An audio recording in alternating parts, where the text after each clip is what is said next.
Welcome, everybody, to the Tom Woods Show, episode 311. I thought I would round out the year with a short episode on becoming a better writer. And yes, this is the last episode of the year. I take a little hiatus at the end of each year. This is the second year of the show, and this is the second time I've done this.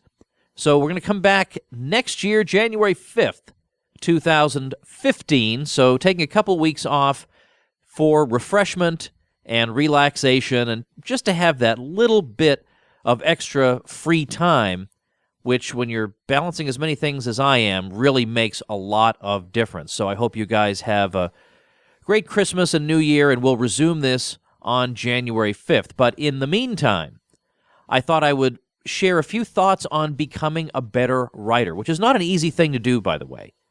This is not something where you can read a book and you automatically become better. Now, some of you know I'm interested in chess, and you can improve in chess by reading a book. You can't necessarily become a grandmaster that way, although playing over a whole lot of grandmaster games can, with annotations, can indeed help you, but you can get better by reading a book. As a matter of fact, I think it was in the 1990s. I didn't play very much, but I was sick and tired of being slaughtered every time I played. So I said, I'm going to sit down with a book and get good at this game because I'm embarrassed. And sure enough, I don't even remember which book it was, now that I think about it. But by the end of reading it, I was a much better player.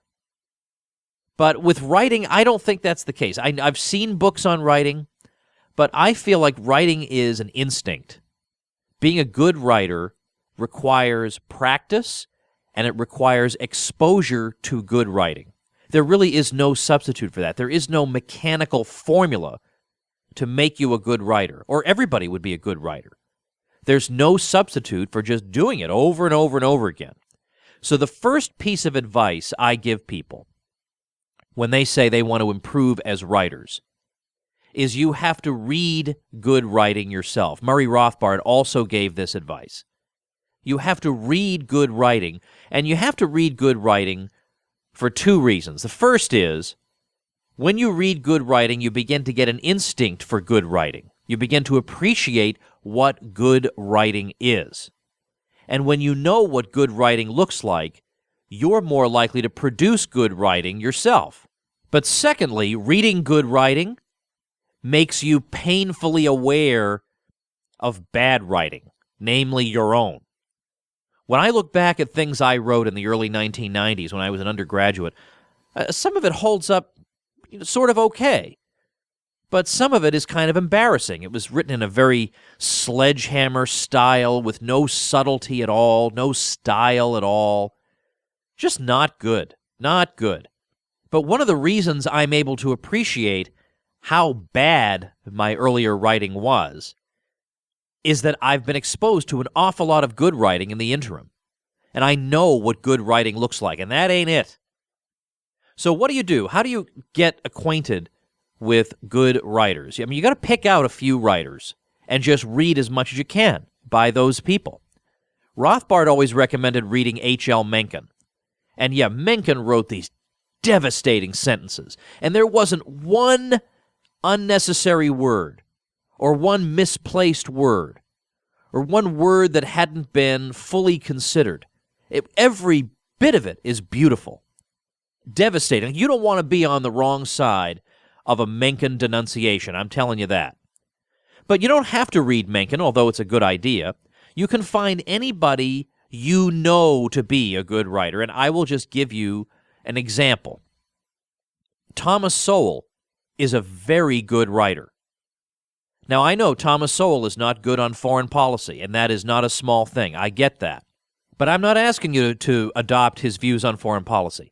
I'm telling you that if you read his articles, you will become a better writer. And I will link on the show notes page to an archive of his writings. And the show notes page, of course, will be tomwoods.com/311. So check him out. Read his articles regularly. Read as many of them as you can. And you will find yourself becoming a better writer. And the reason is that when you sit down to write, you will or should be thinking to yourself, would Thomas Sowell have written this drab, pedestrian sentence? No, not in a million years. So crumple it up and start again. Now, it's true that if you observe that method to a T, you'll never write anything. But at least it makes you aware that you have work to do. It makes you aware that a sentence is something to be crafted. Now, if you are not noticing a major difference between your writing and the writing of somebody like Sowell, then keep on reading Sowell, because your instinct for good writing has not yet been properly honed. You should keep reading good writers until, and I'm going to be blunt about this, until you are embarrassed by your writing. Then you are on the way to improvement. When you see that your writing is terrible. I'm just going to be perfectly blunt about it. Most people are terrible writers. I was a terrible writer to start with. In fact, the person who did the most to improve my writing was my 11th grade teacher, Mrs. Hannum. I don't even know if she's still alive. She taught at North Andover High School in North Andover, Massachusetts. And she gave me bad grades on my writing. Now, I was Mr. Smarty Pants. I think I had a semester where I got A pluses in everything. But when I went into Mrs. Hannum's AP English class, I didn't know that I was going to be devastated by what happened. She refused to give me an A for my flowery, wordy writing. I thought that's how you became a good writer. You wrote in flowery sentences with a lot of words and a lot of big words.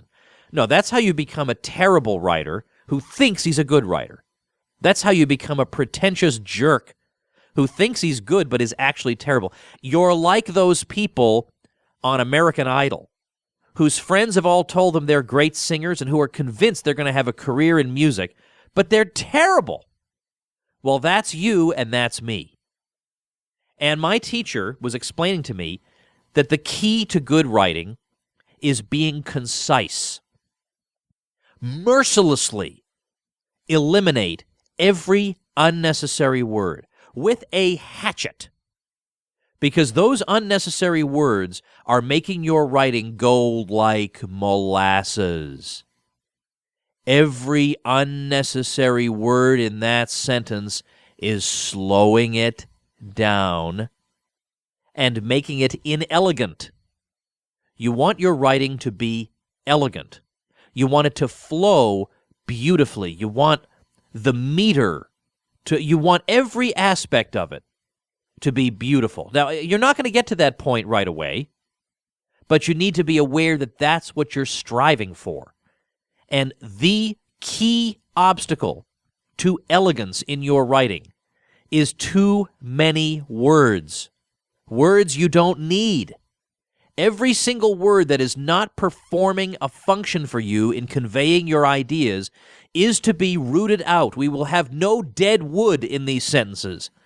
No words that are not carrying their weight should be retained. And she would mercilessly mark up my papers. And I thought, what a bloody outrage. I'm Tom Woods. I'm entitled to an A. Doesn't she know that?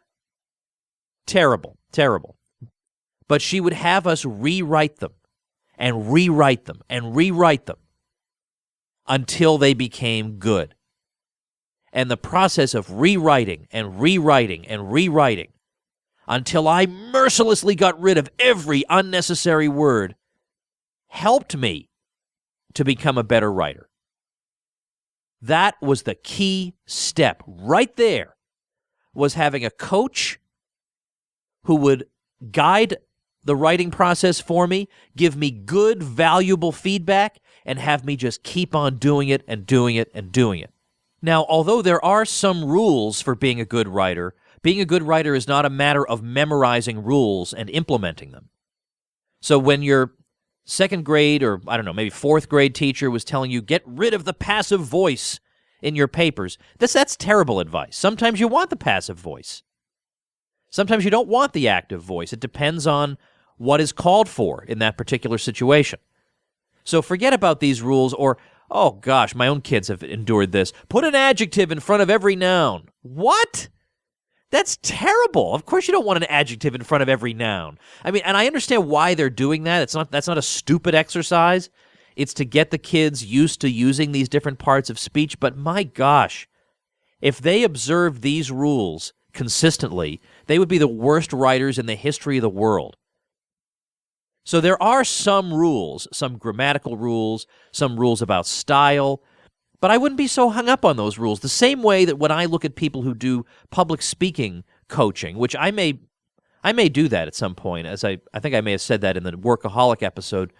Either that or I was just thinking it, and now I'm revealing something that I wasn't supposed to say yet. But in 2016, I am actually thinking of doing something like that, getting an online community together of people who want to improve as public speakers or who want to start podcasts and want to improve as interviewers.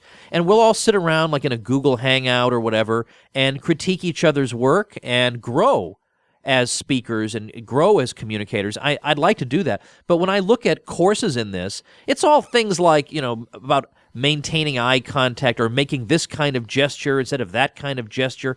And they're trying to reduce it to a mechanical formula and turn you into a robot. And that's no good for public speaking, and it's not any better for writing. Now, a few little tips I would also offer. Using big words is not the key to making you a better writer. What you want to use is the right word, the word that conveys the precise shade of meaning you're going for. But not the biggest word you can find, because that often just makes you look like a pretentious jerk. You don't want that. Like, never use the word prevaricate. That's a stupid word.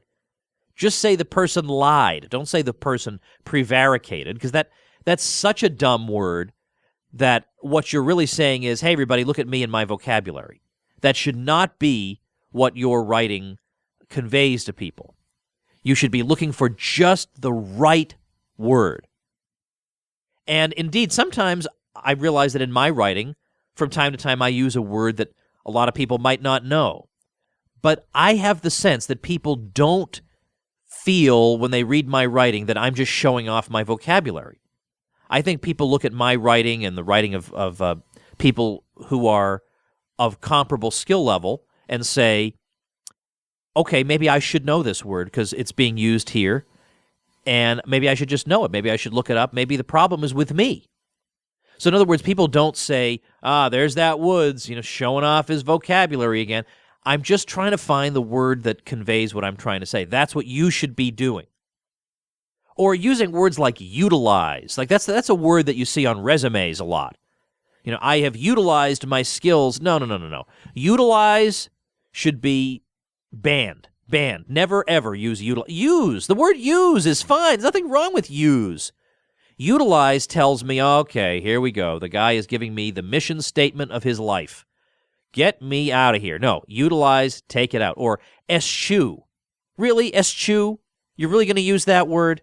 Come on now. That's a terrible word. That's a word you learned in 8th grade, and you've been waiting to use it on people. It's a terrible word. Like, eventually you get the instinct for terrible words. Those are a few of them.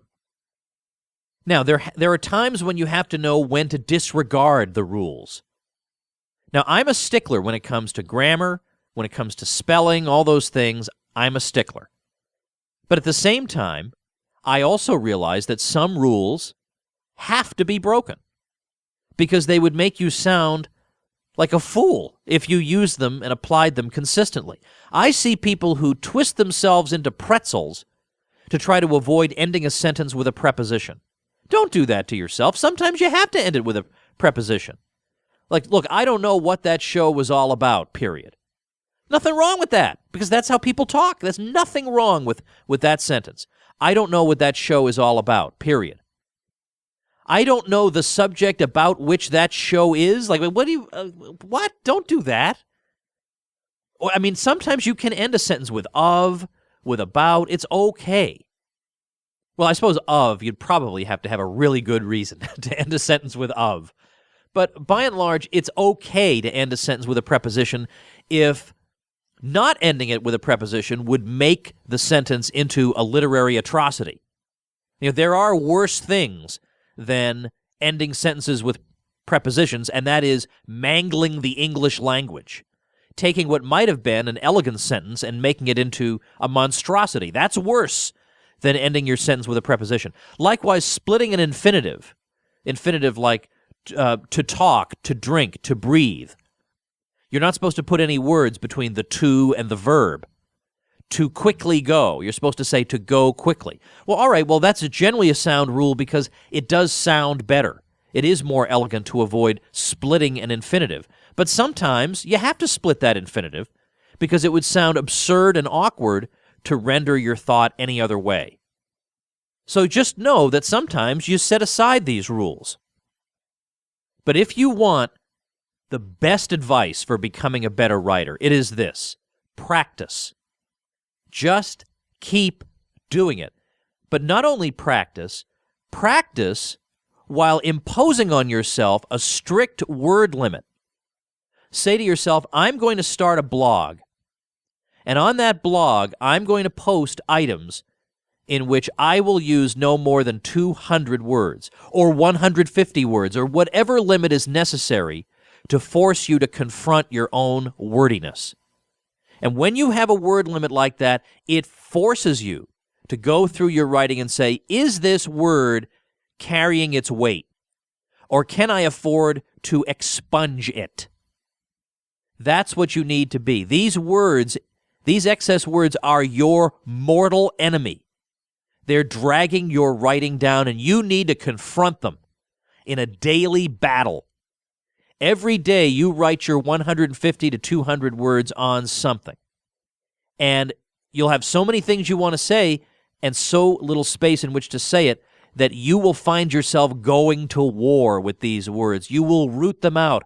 They're going to be camouflaged in your sentences. They're going to be camouflaged as useful words, and you're going to realize, wait a minute, I can do without this word.